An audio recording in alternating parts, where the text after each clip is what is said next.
Olá, estamos aqui agora com o programa Luto e Fé, o olhar das religiões sobre as perdas. E hoje eu recebo um convidado muito especial, que é o pastor Guinter.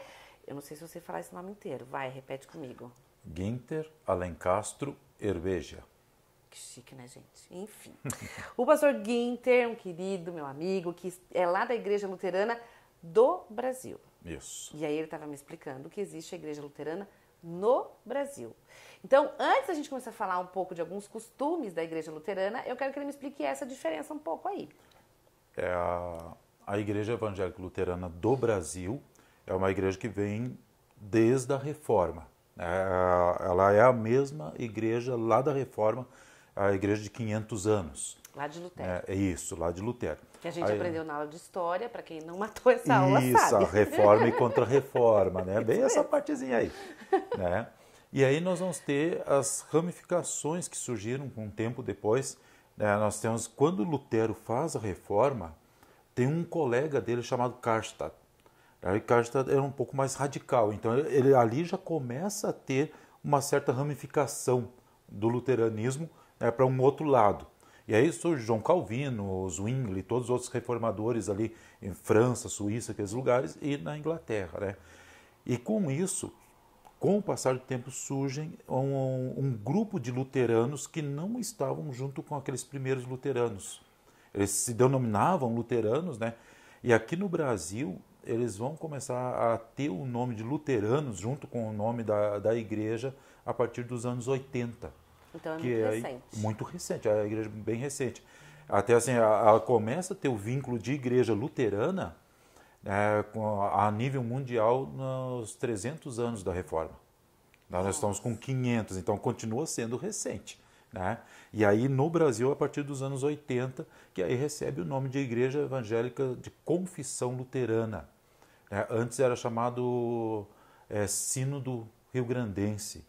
Né? Por isso que até tem a editora da Igreja de Confissão Luterana, que é bem forte, é a editora Sinodal. Uhum, Vem bem exatamente por causa disso. Então, né? a maioria dos luteranos são aqui da região sul?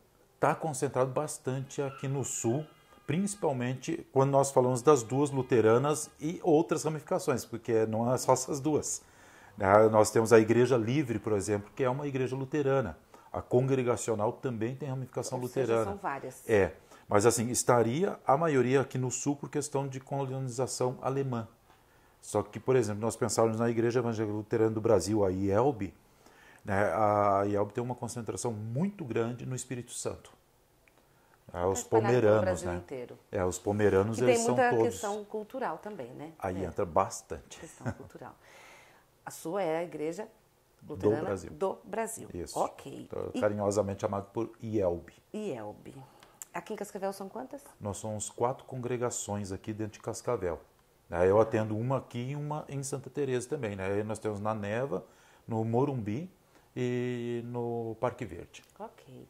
E como que a Igreja Luterana entende o processo do morrer? O morrer, assim, a questão teológica da morte, né? Nós vemos assim, a morte ela traz para nós a lei.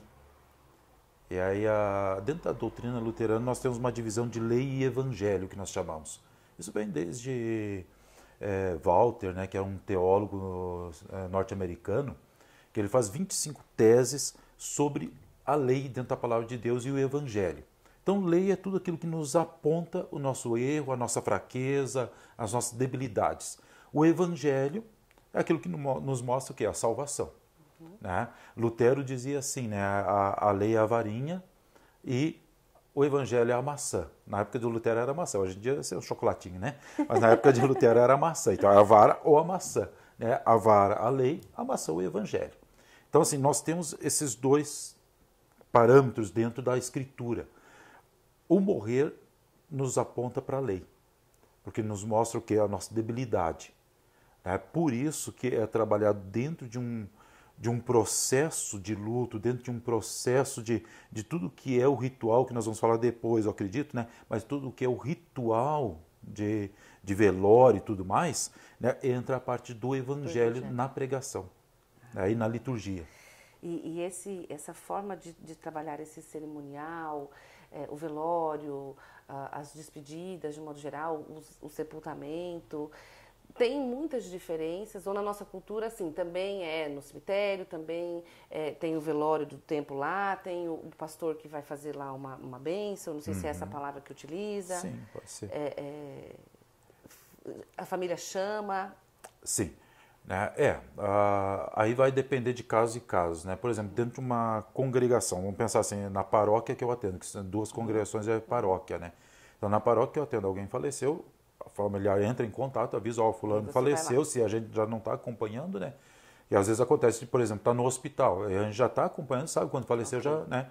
Mas assim, geralmente, né, fica por parte da família avisar, né? Já avisa, o velório começa tal hora, o sepultamento é tal dia, tal hora, né? E aí então começa todo o processo, né, desse acompanhamento. Tanto no velório, né, o velório luterano ele é muito marcado pelas músicas. Eu acredito que é o que todos faz... os cristãos cantam? Ou tem alguém da igreja que vem para cantar ali? Geralmente todos cantam. Todos cantam. Nós pegamos o que é do inário, dos cancioneiros nossos, né, que tem hinos que são bastante para esse momento, né? E assim, é muito marcado pela música. Né? Então a música exatamente já é para aliviar o peso daquele momento ali. Né? E aí vem toda a parte de liturgia. Nós temos 2 liturgias que são feitas pensando no velório e sepultamento. Nós temos uma outra liturgia anterior a essa, se for um caso de alguém que está enfermo. Mas pensando na questão de velório e na questão de sepultamento, nós temos a liturgia da casa velatória. Ali se faz, então, uma primeira liturgia, né? Ela é feita antecipando o sepultamento, né? Então, assim, geralmente umas 2 horas antes de ser levado para o cemitério. Okay. Né? É feita uma liturgia ali de despedida. É uma liturgia um pouco mais longa, né? Onde vai ter toda a parte de invocação, a parte de exortação, falando sobre a morte, pega os textos lá, 1 Tessalonicenses, 1 Coríntios, capítulo 15, que fala sobre morte, né? Esses textos que nos apontam para o morrer, né? Deixa eu te aproveitar isso. Na sua formação, vocês são preparados para isso também? Sim, dentro do seminário, sim. São 6 anos de seminário, né? Entre esses 6 anos tem uma matéria que é só de liturgias. Então tem a liturgia, nós vamos preparar a liturgia de casamento, de sepultamento, todo quanto é tipo de liturgias tem que ser preparadas ali. Né? E aí, assim, essa liturgia ela tem todos os passos ali, né, que são feitos, as orações, até a bênção.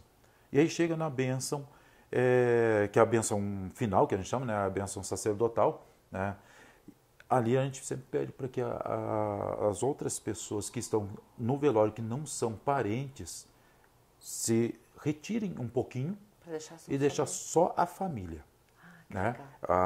Os parentes próximos. Então nós damos alguns minutos para que a família possa fazer a sua despedida. Aí depois disso, sim.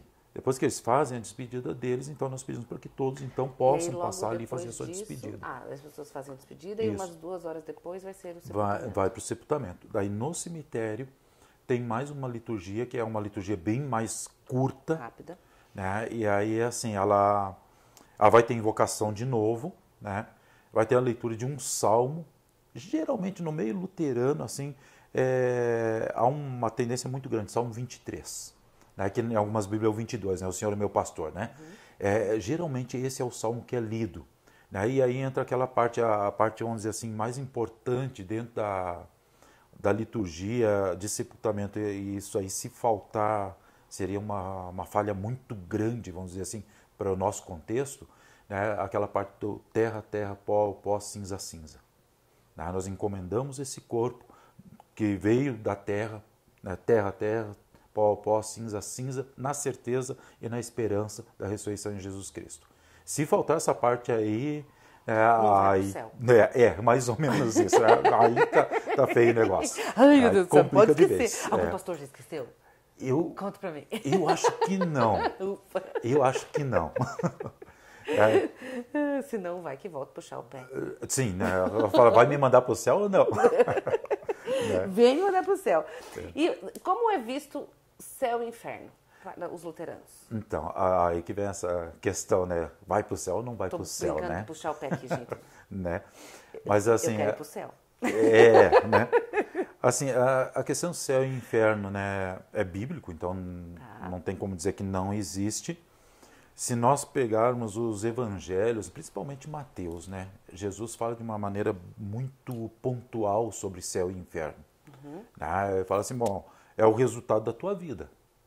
Né? Céu e inferno é o resultado da tua vida. Então, assim, se tu está no caminho que não é de Deus, vai para o inferno. Né? Se tu está no caminho de Deus, bom, né, tu vai para o céu. Bora se comportar, minha né? gente. Né, mais ou menos por aí, né? Comportar. Só que, assim, é tudo uma questão de resultado. Só que não cabe a nós julgar quem vai para o céu ou não. Ok. O único que, usando o próprio texto de Mateus, capítulo 25, né?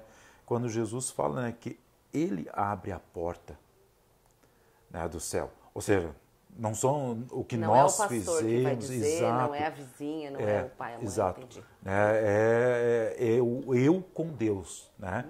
Então, a nós nos cabe fazer até essa questão de sepultamento, se a gente pensar assim, né?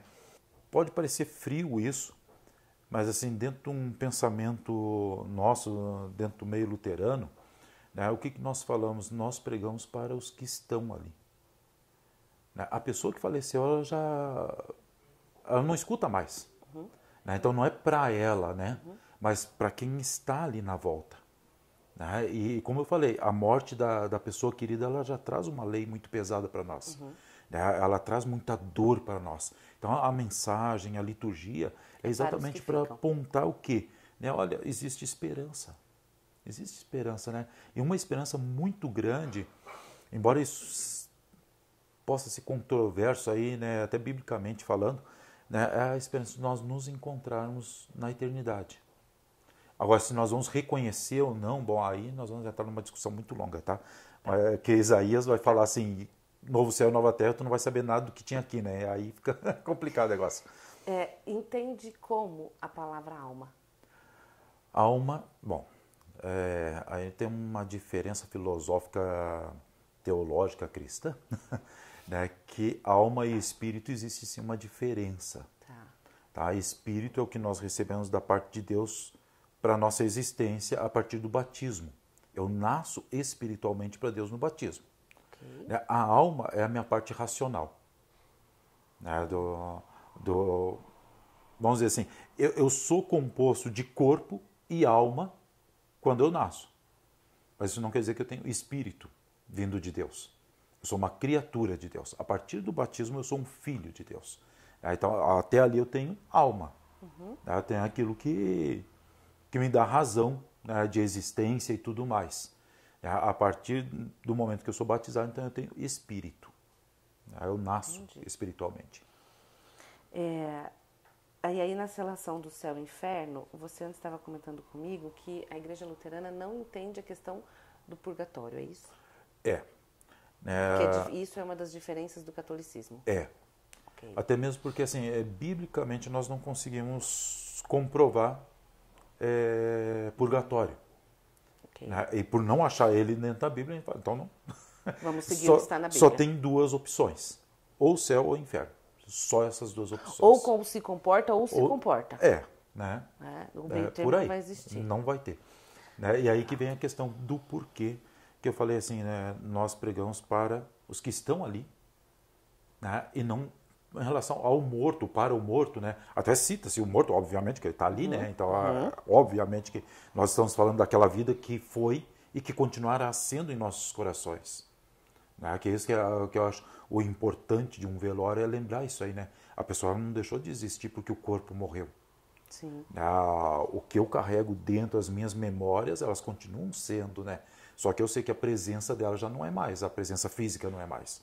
Né? E a espiritual, bom, está na presença de Deus, então, né, também não, mas aqui dentro ela está, né? Então, nessa parte, assim, a gente fala, ou para um lado ou para o outro, mas nós pregamos a questão da esperança.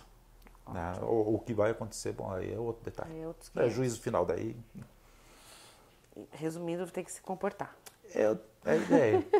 Não vai ter jeito, minha gente, vamos ter que se comportar. Tem por aí. E aí, como que os luteranos e uma vez você me contou todo um contexto histórico que era mais antigo do que hoje, mas hoje em alguns lugares ainda tem essa mesma prática, em relação à morte por suicídio. Esse é um assunto bastante interessante, porque assim, a questão do suicídio, eu tenho um TCC nessa parte aí, né?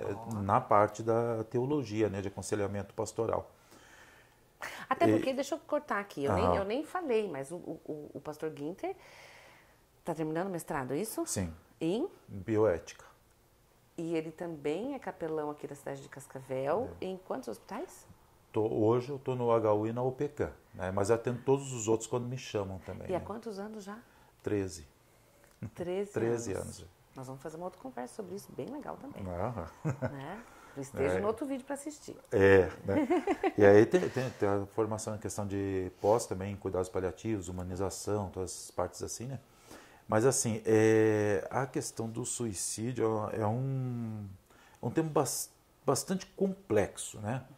Porque se nós olharmos, né, biblicamente, quando fala lá não matarás, também está falando do não matarás a si, né? Então, seria um crime contra os 10 mandamentos de qualquer maneira. Né? O matar outro ou matar a mim mesmo, dá na mesma, né? É uma vida que eu estou tirando. Porém, existem aí outros detalhes dentro do suicídio, né? Até uma das coisas muito marcantes na Reforma, até aparece no filme de Lutero, né? Um filme que saiu há pouco tempo, né? Que um menino comete suicídio numa construção e Lutero vai lá e sepulta esse menino. E dá uma reviravolta, né, entre o povo, porque onde se viu sepultar um suicida. Até porque até então não era sepultado. Não era. Né? Era tido como um indigente, né? A família levava lá para o cemitério e pronto. E não tinha um acompanhamento religioso. Não tinha acompanhamento religioso. Não tinha um acompanhamento religioso, né? Isso antigamente, né? Isso bem antigamente. E isso falando de Idade Média, antes de diferenças de igrejas, denominações. Okay. Quando se fala a igreja cristã. Tá. A igreja cristã, dentro do judaísmo tem um pouco disso também, traz um pouco disso aí. Né? Mas assim, principalmente dentro da igreja cristã, ao cometer o suicídio, né, alguém leva lá em terra e pronto. Né? Não tem acompanhamento religioso aí, não era feito velório, nada dessas coisas assim. Né? Com o passar dos anos isso foi mudando, porém, né, se nós olharmos a igreja luterana aí até os anos, eu diria, anos 80. Né? Ontem. Não dá para ir muito para trás disso não, porque muita coisa mudou dos anos 80 para cá. Né? Então até os anos 80, né, principalmente naquelas congregações no interior, né, naqueles interiorzão lá do Rio Grande do Sul e outros lugares, né, cometeu suicídio. O cemitério, ele tinha muro na frente. Então, lateral e atrás eram cercas. Né? Eles vinham com o caixão por trás do cemitério, passavam por baixo da cerca, né? E quando faziam o sepultamento, fazia com o caixão virado ao contrário dos outros. Então, todos estavam com a cabeça para lá, o suicida estava com a cabeça para cá, para ser marcado mesmo. Então, assim, aí que a gente fala que é a pregação de lei extrema, né? Porque a família já está sofrendo pelo que aconteceu. Imagina aí ter toda essa marca, que toda vez que for ali no cemitério, ela vai lembrar disso aí, porque diferente dos demais. Todo mundo vai saber que aquele lá está diferente dos outros. Né? Então, qualquer um que for ali vai ver isso aí, vai perceber isso aí, né? E aí, por uma questão assim, até de humanização dentro da teologia, né? Isso foi mudado. Não digo que os conceitos mudaram. Mudou a maneira de se fazer. Hoje, os luteranos entendem que por exemplo, a morte por suicídio, ela pode vir por questões patológicas? Sim. É aí que está, né? Quando eu fiz o meu TCC foi em 2003. Eu diria que de 99 ali, né? Teve essa mudança de pensamento. Né? Então, assim, pode acontecer, né? Da pessoa estar totalmente fora de si e cometer um suicídio. Né? Isso é comprovado cientificamente. Exatamente.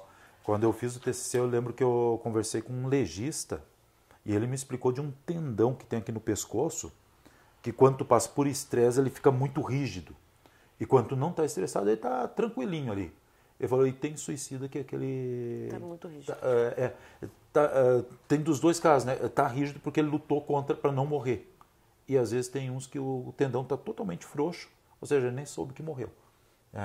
Foi um tipo de suicídio que a pessoa cometeu sem ter totalmente a consciência do que estava fazendo. Então, assim, existe, né? Se nós pegarmos pessoas com problemas de esquizofrenia, por exemplo, pode, né? A pessoa, se não tiver medicada, ela pode fazer e faz. Né? Eu já vi coisas absurdas, a pessoa tira parte do corpo e com uma faca de serrinha, sabe? E tu olha assim, como que a pessoa consegue fazer isso? Então, imagina para se matar, seria muito mais fácil. Né? Sem problema nenhum em fazer. Né? Então, isso é entendido. Então, hoje as dia, patologias, né? Elas são entendidas, elas são olhadas. Ok. E hoje, por exemplo, se vai ter um sepultamento, não é mais feito de ponta cabeça, com a cabeça virada. Não. Hoje já tem um hábito mais... Sim, é mais humano. Isso. Se faz o sepultamento tal como outro sepultamento seria feito também. E faz com acompanhamento do pastor?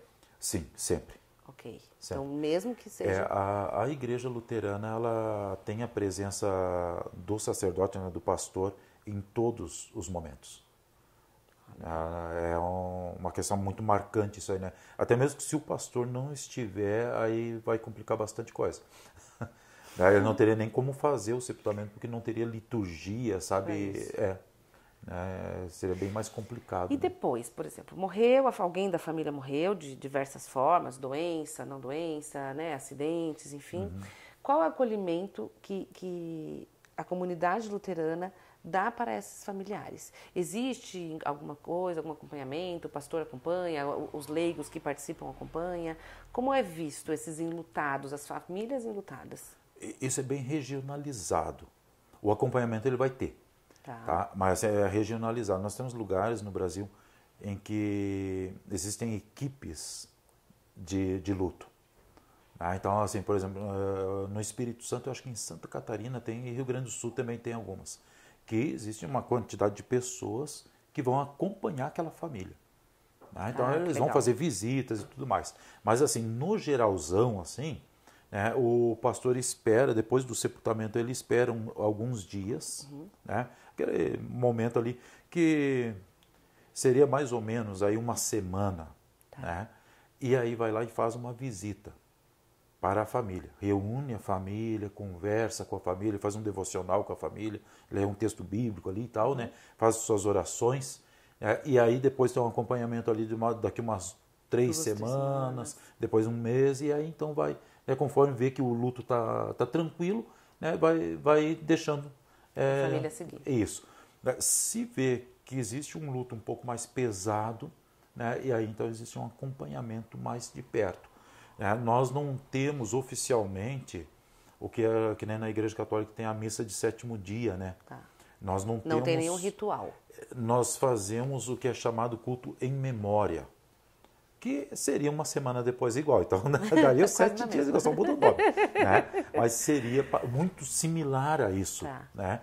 Que é onde a família é lembrada, né, da sua dor e tudo mais. A comunidade. Então, a comunidade junto ali.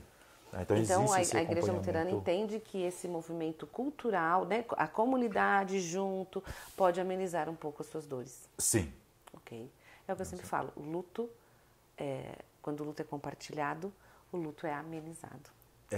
Né? Ele acaba sendo assim. mais... Eu percebo que eu não estou sozinho, eu percebo que tem outras pessoas da família, da comunidade, de modo geral, que me acolhem, então isso é muito importante. Né? Exato. Qual foi a coisa mais inusitada, ou engraçada, ou esquisita, que nesse tempo aí, como pastor, nesse quesito morte, aconteceu? Tem algumas questões. Teve uma questão cultural em uma das congregações que eu fui na Argentina. É interessante porque, assim, eu quando estava como pastor na Argentina, fiz muitos sepultamentos, né? Inclusive, no meu primeiro mês, era mês de agosto, na Argentina tem um ditado que diz, se o agosto não te levou, tu vive mais um ano. É impressionante aquele. E era meio. Ufa! Então, assim, agosto esse ano aqui foi meio difícil. Meio perigoso o negócio, né? E eu fiz assim, em 2 semanas, 8 sepultamentos.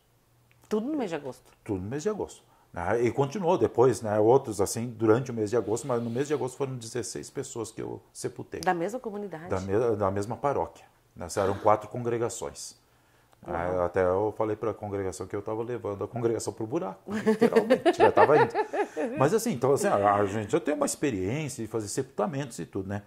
E me chamaram, estava sem pastor numa paróquia e faleceu uma pessoa. E eu era um dos pastores próximos desse lugar. Aí me chamaram para fazer o sepultamento. Eu fui lá, não conhecia a cidade, né, nada. Cheguei lá, fizemos toda a parte litúrgica dentro da casa velatória, né? E dali nós saímos, né? Colocaram o caixão no carro lá para levar para o cemitério. Eu entrei no carro e fiquei lá esperando, né? Fiquei lá sentado. O que será que aconteceu? Que ninguém sai, né? E o carro parado lá com o corpo dentro, né? E eu olhava para um lado e caminhavam para cá e caminhavam para lá. E eu lá dentro do carro esperando, né? Eu falei, mas poxa vida, né? Daqui a pouco vem um senhor para mim assim e fala, pastor, o senhor não vai ir? Eu assim, sim, eu vou, estou esperando vocês. Não, se o pastor não for na frente, a gente não pode ir. Eu falei, legal, eu não conheço a cidade. Eu vou para onde aqui? Como é que eu vou? Né? Então, assim, e eram uns costumes bem diferentes. Eles são de origem eslovacos, né? E aí, assim, nós chegamos no cemitério, eu tive que ir na frente, eu tive que pedir para uma pessoa ir comigo. Claro. Para não fazer ideia para onde que tinha que ir, né? Aí nós chegamos no cemitério, né? Desci do carro. Em que lugar que vai ser? Lá, tá aquele lugar lá vai ser o sepultamento. E eu fui. Daqui a pouco eu olho para trás, cadê o povo? Volto, eles estão pro lado de fora do cemitério, na porta do cemitério, com o caixão em cima de uns tripés, com o caixão lá em cima me esperando. Eu falei, uai, o que aconteceu? Não, é que nós temos costume de fazer uma liturgia para entrar no cemitério também. Eu falei, tá bom. Vamos fazer a liturgia. Fiz a liturgia, tivemos que fazer mais uma liturgia depois para o sepultamento também. Então, assim, foge totalmente. A gente fala de cultura, né? É muito, né? Cada lugar tem as suas questões. E a gente pensa assim, não, mas é da igreja luterana também, então é tudo igual. Não é. Né? E aí depois tem, assim, né, aquelas histórias mais cômicas, né? Mas não aconteceram comigo, eu fiquei sabendo. Um amigo meu, um amigo me disse. Né? É uma época de muita chuva. Foram fazer um sepultamento. Né? E aí o pastor se aproximou, porque assim, hoje em dia é um pouco diferente isso, porque nós colocamos os caixões nas caixinhas ali, né? Naquelas gavetas, né? Mas até um pouco tempo atrás sempre era no chão. Né? Então, 7 palmos e tal, né? Então, aquela cova feita no chão, e aí nós tínhamos o costume de quando fala pó, terra, terra, cinza, cinza, pegava 3 punhados de terra e jogava em cima do caixão, falando isso. Né? O pastor foi fazer essa parte. Ele chegou lá quando foi terra, terra, pó, e o pastor foi para dentro da sepultura. Caiu dentro da sepultura, né? Desbarrancou, né? E ele caiu lá dentro. E para sair de lá... Ninguém filmou isso? Não, naquela época não tinha, né? Se fosse hoje em dia... Pensa. Isso era nos anos 80 e alguma coisa, né? E era um pastor meio grande, sabe? E para tirar ele de lá? Pois é, esse que foi... E o desespero, coitadinho. Foi o desespero para tirar o homem lá de dentro. Eles fizeram um buraco enorme para tirar o pastor. Que ele foi tentando sair, e ia desbarrancando, até que ele conseguiu sair, né? E teve um outro também, isso aí contam como verdade. Aí eu não sei, tá? Contam como verdade. Eu só vou transmitir a informação. A informação. O pastor estava de um lado do buraco ali, né? Da cova, né? E ele viu que ia desbarrancar. Ele pulou para o outro lado. Né? E fez a parte litúrgica, né? Quando foi num outro sepultamento, estava tudo bem, não desbarrancou, ele fez, né? Aí uma criança chegou para ele, pastor, faltou uma parte do sepultamento. O pular. O quê? O senhor não pulou por cima desse aí? Por que o outro senhor pulou? Eu não sei se da criança, né? O senhor gostava mais daquele ou desse? Né? Por que um tinha pulinho e o outro não tinha pulinho, né? Essas são umas coisinhas assim, né? E teve um, né, que eu contei antes aqui também que... Deixa eu só fazer uma pergunta antes de você me contar esse terceiro caso. As crianças participam? Sempre. Sempre? A família. A família inteira? Sim. Ok. Tem aquelas famílias que às vezes a resistência familiar, vamos dizer, né? Que, não quero. Não da igreja. Não, a igreja incentiva que a criança esteja. Justo para ela acostumar com a ideia, né? De que sim, de finitude. Faz parte da vida. A vida daqui para a vida na eternidade faz parte dessa passagem aí, né? Aí voltando, então, a história, essa aí é uma Ai. história assim, né? Aconteceu numa cidade lá no Brasil, não sei onde que é, né? Mas que o cemitério é numa barranca, né? E aí eles levaram uma senhorinha muito querida, muito querida. E era uma pessoa muito brincalhão, a família toda, eles são bem divertidos assim, né? E aí durante o sepultamento, às vezes tem isso aí, né? Que não é aquele momento só triste, né? Eles fazem piadas, conversam, coisa, né? E aí eles levaram o caixão com a senhorinha, né, para o sepultamento e pararam o caixão em declive. Até porque Né? tinha que subir. E aí o que acontece? Né?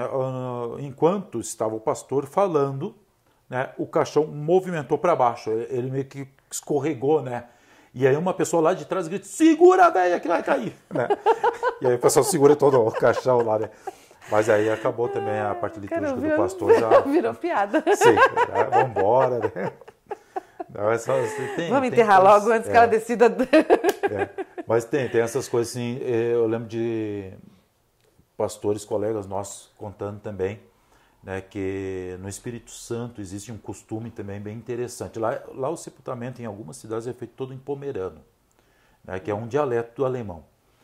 Né, e o pastor fez, ele falava bem pomerano tudo, mas ele não estava acostumado com a cultura dos pomeranos do Espírito Santo. Que é um pouco diferente. Que é diferente dos pomeranos de Santa Catarina, diferente dos pomeranos do Rio Grande do Sul. Então, assim, existem coisas típicas deles ali, né? E aí o pastor fez o sepultamento e tudo, né? E ele saiu. Né? E ele olha, tá o pessoal em volta da sepultura, tudo parado lá, né? Ele ficou olhando assim, ele deu uns passos para trás, ficou olhando, falou, poxa, mas será que tem alguma coisa que aconteceu ali, né? Ele voltou para lá, né? E aí ele pergunta para um dos senhores que era líder da congregação, né? Perguntou, aconteceu alguma coisa? O que foi, né? Que está todo mundo parado. Ele falou, pastor, o senhor não disse para a gente ir embora. Eles estavam esperando o pastor a falar que era para ir embora. Falar para ir embora. Se não fala que é para ir embora, eles iam ficar lá.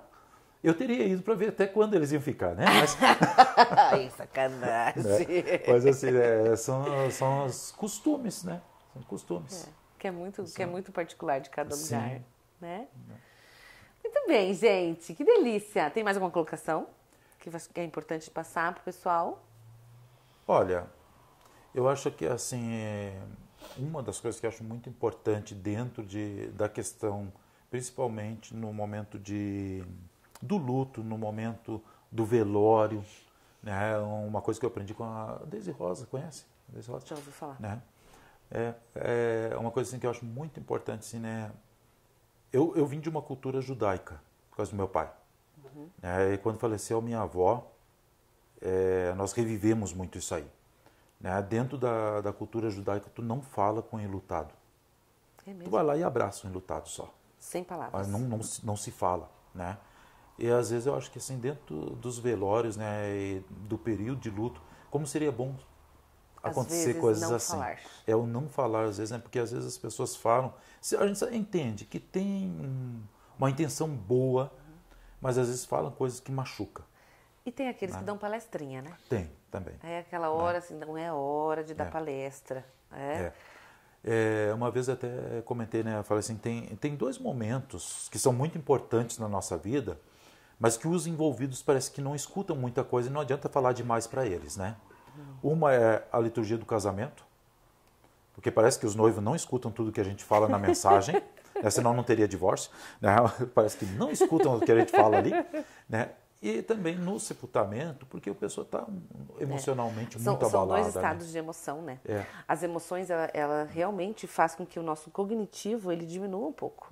Né? Tanto os noivos. E realmente, você falando isso, um dia nós fomos mostrar a filmagem de casamento para os nossos filhos, e aí eu olhei e falei assim, nossa, eu não lembrava que o padre tinha falado isso. Então, realmente, a emoção do momento, muitas vezes faz com que a gente não preste atenção, que a gente não esteja ali. E quando a gente fala do processo do morrer, é uma emoção diferente do casamento, que eu me preparei para aquele dia. Aqui nós estamos falando de uma tristeza muito grande e que realmente o cognitivo fica alterado. Fica, né? Então, por isso que nesse momento ficar falando um monte de coisas... Não vai, né, ajudar. Não vai ajudar. No meio de um monte de coisa tu pode soltar alguma coisa que machuca. Que machuca, né? Exato. Então, mais vale um abraço na pessoa. O estar ali é mais importante que isso, né, do que falar. Né? Exatamente. É isso. aí. Muito obrigada, gente. Que delícia estar aqui, pastor Ginter. Muito obrigada. Obrigado a vocês. Até para trazer esse conhecimento aí da Igreja Luterana, para que a gente possa compreender melhor esse processo do morrer, como cada religião, né, entende todo esse contexto, como funciona, como não funciona. Eu acho que isso é tudo muito válido, porque toda aprendizagem é sempre bem-vinda.